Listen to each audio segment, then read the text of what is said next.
Bonjour à tous et bienvenue dans You Talking to Me, une édition un peu spéciale aujourd'hui puisque nous n'avons pas un invité mais deux sur le plateau, plus un de nos partenaires journalistes grecs, Stavros Samoulidis de Sky Radio. Alors aujourd'hui, nous allons parler de politique et de défense et de sécurité dans l'Union européenne. Et pour en débattre, j'ai à mes côtés un homme, une femme.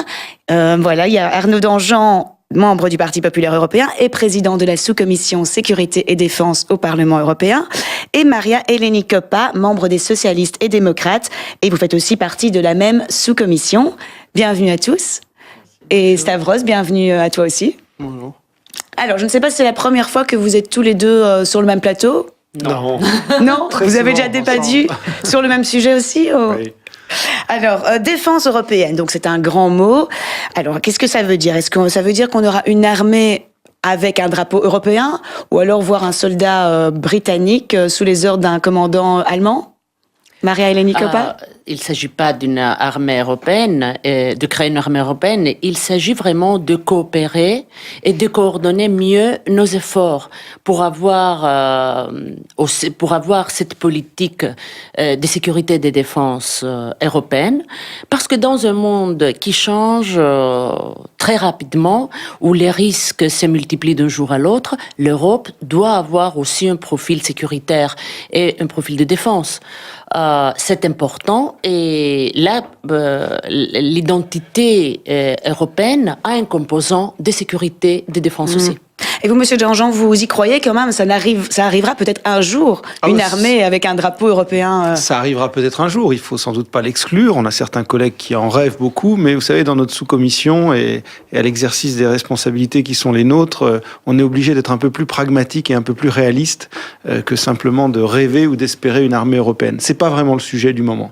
Le sujet du moment, comme l'a bien dit ma collègue, c'est de savoir comment on bâtit en Europe une dimension sécuritaire qui est indispensable par rapport aux crises qui nous entourent en particulier. L'Europe n'est pas menacée en tant que telle, il n'y a pas d'invasion massive qui est redoutée comme à l'époque de la guerre froide, mais nous avons à la périphérie de l'Europe tout un tas de crises qui impactent l'Europe en matière migratoire, en matière criminelle, parfois en matière de réfugiés, de coûts de toute façon. Donc nous devons être prêts à intervenir à l'extérieur. Comme en Centrafrique, par exemple. Oui, voilà. Oui, en Centrafrique, au Mali, en Libye. Et là, ça peut se faire sur la base de coopération qui restent des coopérations volontaires des États membres. Parce que ce qu'il faut bien dire, c'est que même si nous en discutons beaucoup ici à Bruxelles, au sein des institutions européennes, la défense reste sans doute un des derniers domaines dans lequel les États membres conservent une souveraineté quasi absolue. Et alors justement, après un mois après l'accord de cette intervention en Centrafrique, les 28 se sont mis d'accord, mais est-ce que c'est ça? Est-ce que c'est vraiment un exemple de défense européenne?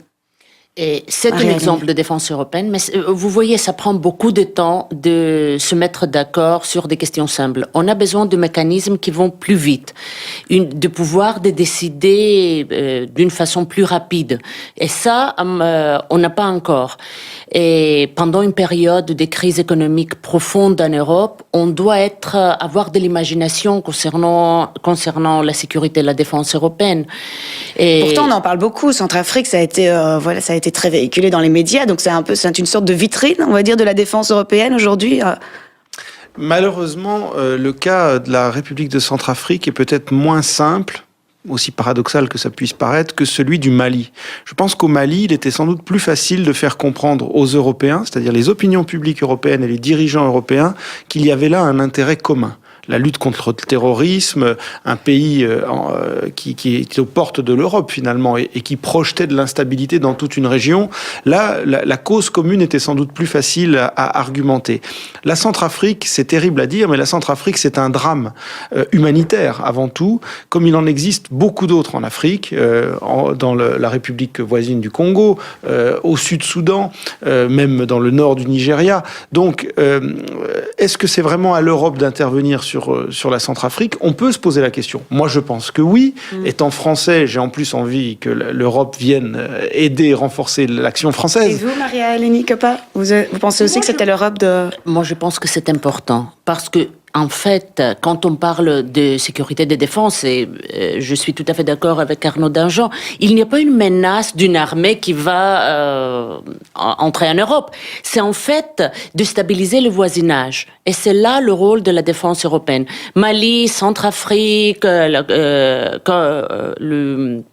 tout le Sahel, même le nord de l'Afrique, sont notre voisinage. La question du terrorisme, par exemple, de l'immigration clandestine, c'est là les nouveaux risques pour la sécurité de l'Europe. Ça, là où on n'est pas encore, on n'a pas de succès, est vraiment de passer le message à nos citoyens. Parce que pour eux, maintenant, la défense, sécurité européenne est quelque chose de très lointain. On dit, on a l'OTAN, on n'a pas besoin de quelque chose d'autre. C'est pas le cas.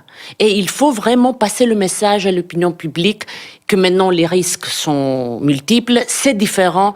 Il faut être partout dans notre voisinage, il faut être vigilant. Un peu, la France a mené le jeu par rapport au Mali et à la Centrafrique. C'était surtout des intérêts français qui étaient mis en jeu ici, dans ces cas-là. Je ne pense pas qu'il y avait d'intérêt français particulier, même s'il y a des liens particuliers de la France avec ces pays africains, évidemment des liens historiques, culturels très forts. Les liens économiques sont assez faibles avec le Mali et la Centrafrique, qui sont des pays pauvres. Donc je ne crois pas que la France a voulu préserver des intérêts particuliers. Elle a agi, il y a deux raisons qui l'ont poussée à agir peut-être un peu seule, d'abord au départ. Et d'abord, il faut rappeler que la France est sans doute un des rares pays européens qui a les capacités institutionnelles et matérielles d'agir aussi vite. Oui. La décision en France d'intervenir militairement, elle se prend très vite. Le président de la République, comme je le dis souvent de façon un peu caricaturale, appuie sur un bouton seul. Il prend conseil, mais il appuie seul sur un bouton et 3 heures après, les avions décollent. Ouais. Aucun autre pays en Europe n'a un processus de décision aussi facile et aussi rapide. La deuxième raison, c'est que la France dispose de forces prépositionnées en Afrique. On a toujours des bases françaises en Afrique. Donc quand il s'agit d'intervenir au Mali, à 3000 km de Bruxelles, c'est plus facile pour la France que pour l'Italie, que pour la Finlande, que pour l'Espagne. Donc voilà les raisons pour lesquelles la France a été en avant, bien sûr, au-delà de ses liens particulier avec l'Afrique, mais elle était contente d'avoir le soutien aussi de la part des France, autres dans les deux cas, européens. a vite recherché le soutien européen. Moi, j'ai malgré tout une petite critique. Je pense que la France n'a pas suffisamment travaillé avant la crise, en amont de la crise, même s'il y a eu un phénomène d'urgence, en particulier au Mali, c'est quand même des pays dans lesquels on sait qu'un jour ou l'autre, on peut être amené à intervenir. Le Mali, on en parlait déjà depuis des mois et des mois. La Centrafrique, on en parlait aussi depuis des mois et des mois. Donc je regrette un peu que la France soit venue voir tous ses partenaires européens après l'engagement des forces pour dire, tiens, au fait, il faut venir nous aider. Je suis très heureux que les Européens répondent à cette demande française. Je trouve que la demande française a été un peu tardive et a justement laissé l'impression que la France voulait faire toute seule ces opérations, alors que c'est sans doute pas le cas et c'est pas réaliste de le faire tout seul. Alors l'exemple justement de Centrafrique, voilà, les 28 ont eu du mal à se mettre d'accord, mais il y a aussi d'autres petites missions qui existent, on n'en parle pas beaucoup, des petites missions militaires et civiles partout dans le monde, comme par exemple en Somalie, une opération maritime européenne contre la piraterie, ou encore au Kosovo, où une mission civile est menée. Alors, donc tout ça, on n'en parle pas. Donc là, mais pourtant, on voit que c'est une petite Europe qui avance à petits pas. Certains pays s'activent, ok, se mettent d'accord, pas tous. Est-ce que c'est ça? On en est juste là aujourd'hui à... Comme vous dites, on a 30 missions dont 70% sont des missions civiles, par exemple à Kosovo pour les juges ou pour au territoire palestinien pour les policiers, etc., etc. Mais Atalante, à Somalie, ça, je voulais vraiment mettre l'accent parce que là, c'est une des opérations avec le plus grand succès qu'on a mené. Et c'est important d'expliquer à travers cette opération. Pourquoi c'est un succès en fait? C'est un succès parce que la piraterie a diminué de, je sais pas, 70% pendant les mois qu'on a cette opération. Et c'est important parce que si c'était une opération de l'OTAN, et la Chine ou l'Inde ne voulaient pas participer et collaborer avec nous dans cet effort. Le fait d'avoir une opération européenne nous donne la flexibilité de trouver des partenaires qui peuvent être vraiment très instrumentale pendant une opération de telle sorte. Vous pensez pareil, Oui, Monsieur je crois Langean? que Marine a tout à fait raison parce que un des points importants, vous savez, on met souvent en concurrence et on a beaucoup de collègues, enfin beaucoup, heureusement non pas tant que ça, mais on a certains collègues qui disent en particulier pas besoin de développer une politique européenne de défense parce qu'il y a l'OTAN. Mais elle a tout à fait raison de rappeler que l'OTAN ne peut pas tout faire et que l'Union européenne a pour elle un avantage considérable par rapport à l'OTAN. Non seulement elle peut mener des opérations civiles, et beaucoup d'opérations de défense ou de sécurité ont un aspect civil très important, mais aussi l'Union européenne a la légitimité, elle a la reconnaissance de tous les acteurs. Ce que l'OTAN n'aura pas forcément, parce que l'OTAN, ça reste malgré tout la bannière américaine pour beaucoup de pays. Et il y a beaucoup de pays en Afrique du Nord ou même en Afrique centrale où il serait impossible à l'OTAN de se déployer. Et il y a des partenaires qui ne pourraient pas travailler avec l'OTAN, ou en tout cas dans des conditions beaucoup plus difficiles qu'ils ne le font avec l'Union européenne. Autre exemple, la Géorgie. En Géorgie, l'Union européenne est la seule organisation internationale. On ne parle même pas de l'OTAN, là, on parle de l'ONU, on parle de l'OSCE, qui sont des organisations multilatérales reconnues, évidemment, et pleinement légitimes. Eh bien, en Géorgie, du fait que la guerre était entre la Russie et la Géorgie, donc avec un des membres du Conseil de sécurité de l'ONU et de l'OSCE, eh bien, il y avait un veto russe pour des opérations de l'ONU ou de l'OSCE. Uniquement l'Europe était l'organisation internationale capable de faire la médiation entre les deux pays. Donc, vous voyez, l'aspect de légitimité politique est extrêmement important. Est-ce que ça aiderait aussi à l'intégration européenne, à l'unification européenne? Par exemple, Kissinger avait dit que le jour où il y aura un numéro du chef de la diplomatie européenne, là, je croirais vraiment à l'Europe. Est-ce que le jour où on pourra appeler un chef d'opération d'une défense unique européenne, ça serait aller vers vraiment une Europe fédérale, par exemple? Je crois que c'est un sujet un peu sensible. Pour être très franc avec vous, je ne suis pas certain que ce soit si facile que ça. C'est peut-être vrai sur le plan diplomatique, c'est moins vrai sur le plan de la défense. Je crois que sur le plan de la défense, il ne faut pas oublier que la finalité d'une politique de défense, c'est la projection d'hommes, de soldats sur le terrain, potentiellement en situation dangereuse, de combat. Et là, vous garderez malgré tout, pendant très longtemps, je pense, une sensibilité nationale extrêmement forte. Vous savez, quand les Britanniques veulent tuer l'Europe de la défense, ils disent exactement ça. Ils disent, et Cameron l'a dit au mois de décembre quand il est venu au sommet à Bruxelles, il est arrivé en disant « Je ne repartirai pas à Londres avec une armée européenne commandée par un commissaire européen ». Non seulement ce n'était pas du tout de ça dont il s'agissait, mais on voit bien comment il instrumentalisait une peur, une crainte de fédéralisation extrême de ce mouvement. Donc je serai plus prudent. Je pense en revanche que ce que vous dites est tout à fait juste sur le plan diplomatique. Je pense que sur le plan diplomatique, l'Europe aurait intérêt à parler d'une seule voix dans beaucoup plus de domaines, de beaucoup plus de crises. Ça ne veut pas dire que sur le plan de la défense, on arrivera à cette uniformité. On va revenir sur l'intérêt justement des pays européens par rapport à la défense européenne. Et justement, pour en parler, on a en ligne notre partenaire donc de la radio italienne, Radio 24, Sergio Nava. Sergio Nava, je suppose que tu nous entends. Voilà, salut. Alors, tu avais une question donc pour nos deux invités sur le plateau. Oui, j'ai une question. Si vous ne pensez pas que c'est un peu paradoxal que dans un grand pays européen comme l'Italie, il n'y a pas de vrai débat sur la défense européenne. J'étais à le Conseil européen de décembre, mais dans l'Italie, personne n'a parlé de ce sujet. Dans les médias, dans l'opinion publique, je pense que c'est un peu paradoxal. Ce n'est pas grave? Lénie Capa, vous avez... Bien sûr que c'est grave, parce que la défense c'est important, c'est-à-dire c'est un aspect du processus d'intégration européenne, et même pendant une période de crise économique, sociale, politique profonde, il faut en discuter. Le Conseil européen de décembre n'a pas donné des résultats très concrets. Quand même, même le fait d'avoir ce Conseil a ouvert des débats, pas partout, comme votre collègue a dit, mais dans plusieurs endroits, parmi des académiciens, des think tanks, les stakeholders et des militaires dans différents gouvernements de l'Europe. Alors, pendant 6 mois, on a débattu pour la première fois après plusieurs années, les questions essentielles de la défense européenne et de sécurité. Ça, c'est important. Moi, j'aurais espéré que les conclusions, les résultats du Conseil seraient plus concrets, mais quand même, ça donne une perspective pour juin 2015, avec la nouvelle commission, le nouveau haut représentant, de formuler une feuille de route, comme on dit, et finalement arriver à une nouvelle stratégie européenne de défense dont on a, d'après moi, vraiment très très besoin. Et vous, Monsieur Danjean, par rapport à l'Italie, pourtant après le drame, en plus de Lampedusa, si on peut faire un lien, c'est un petit peu invraisemblable qu'ils n'en parlent pas dans les médias. Cette défense qui n'insiste pas sur. C'est très utile d'avoir le témoignage de votre collègue parce que je pensais que le débat était plus vif en Italie. On a d'ailleurs un collègue italien qui, jusqu'à ces derniers jours, était ministre de la Défense, Mario Mauro, qui a siégé au Parlement européen, qui est un Européen convaincu.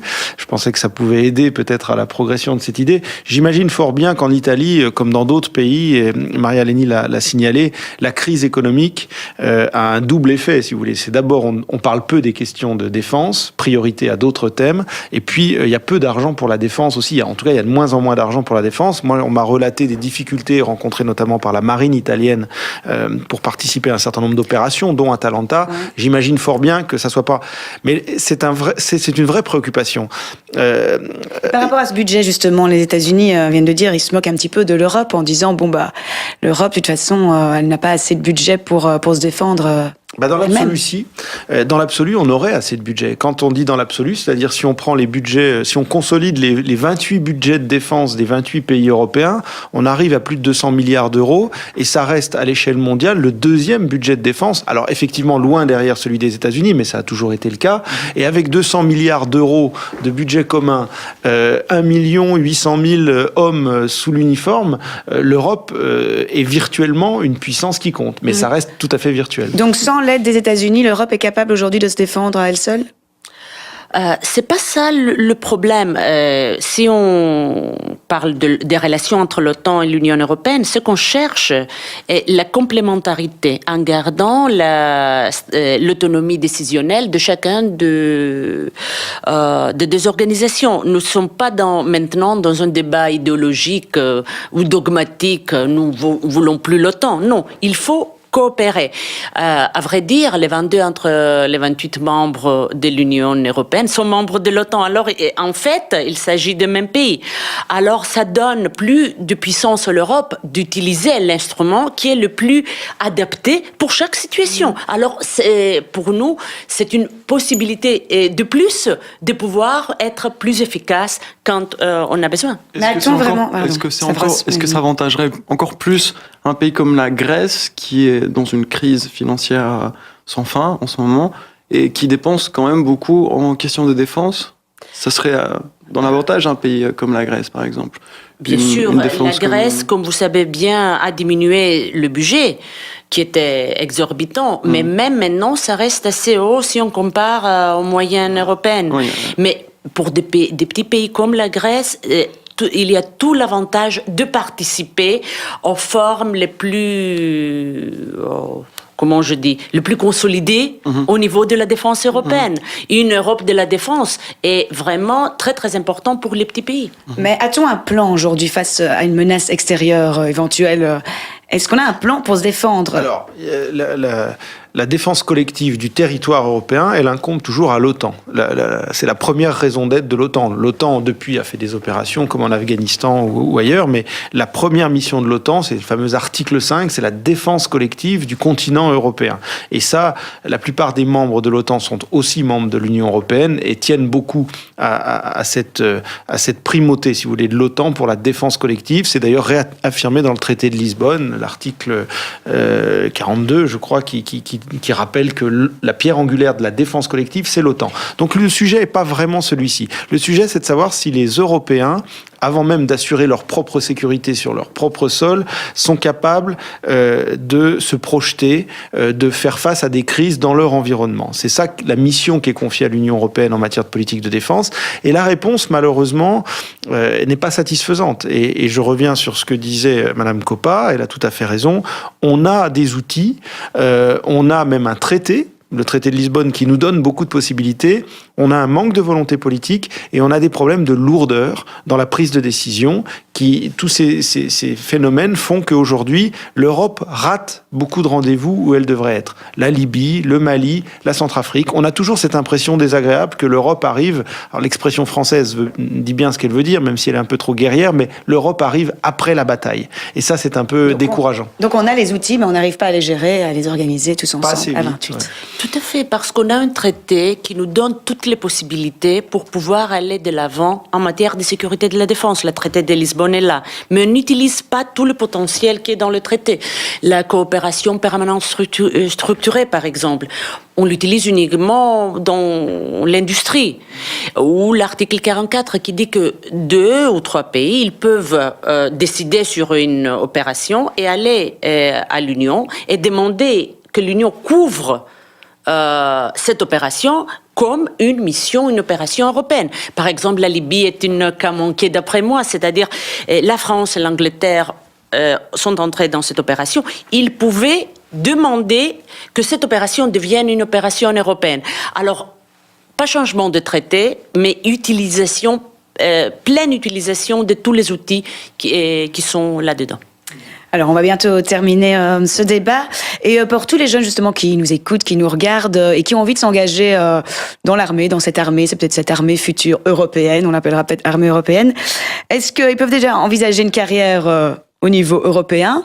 Vous, Monsieur Danjean, c'est une bonne question parce que il n'y a pas d'armée européenne et je vous ai dit le scepticisme qui était le mien par rapport à la création de cet outil intégré qui peut arriver dans quelques décennies peut-être, mais en tout cas toutes les armées nationales des pays européens d'abord recrutent parce que la pyramide des âges est un peu particulière au niveau du métier militaire, donc les armées recrutent et les armées coopèrent entre elles, travaillent de plus en plus en commun de toute façon. Donc même si elles sont pas intégrées dans une seule armée européenne, il y a beaucoup de coopérations qui se font et je trouve qu'il y a beaucoup d'opérations enrichissantes pour ces militaires. Un jeune militaire français aujourd'hui est amené à évoluer avec ses collègues européens de plus en plus souvent, que ce soit en Afghanistan où il l'a été, là dans les opérations africaines et même dans les états-majors de l'OTAN ou les états-majors de l'Union européenne. On a quelques structures à Bruxelles et on a besoin à Bruxelles de militaires qui connaissent la mécanique européenne. Et je peux vous assurer que quand on rencontre sur le terrain, nous sommes allés faire plusieurs missions ensemble,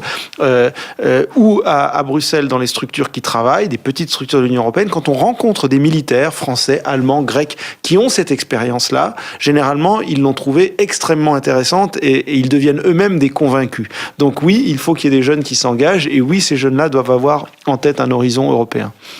Voilà. Maria Eleni Coppa, j'ai envie de vous demander si vous n'avez pas été eurodéputée européenne, députée européenne, qu'est-ce que vous auriez fait?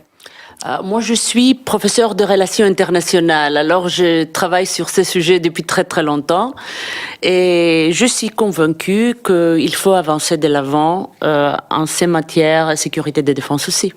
Et vous, Monsieur Danjean, dernier mot sur la défense européenne, sur votre carrière, justement, si maintenant vous n'avez pas été député européen. Moi, j'étais fonctionnaire en France. J'étais fonctionnaire du ministère de la Défense. Je travaillais dans ces domaines-là, plus exactement le domaine du renseignement. Ensuite, j'ai travaillé au ministère des Affaires étrangères, donc dans un autre versant que celui de Marie-Hélène, mais j'étais également dans ce domaine des relations internationales. Et finalement, le métier de député européen est un prolongement.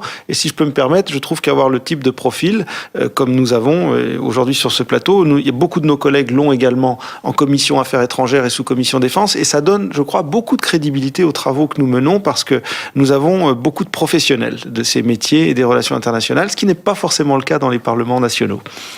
Et voilà, on restera sur ces derniers mots. Merci Stavros d'avoir posé vos questions. Et merci à nos deux invités d'avoir participé à ce débat. Merci. Et merci à vous de nous avoir suivis. Et on se donne rendez-vous la semaine prochaine à Strasbourg.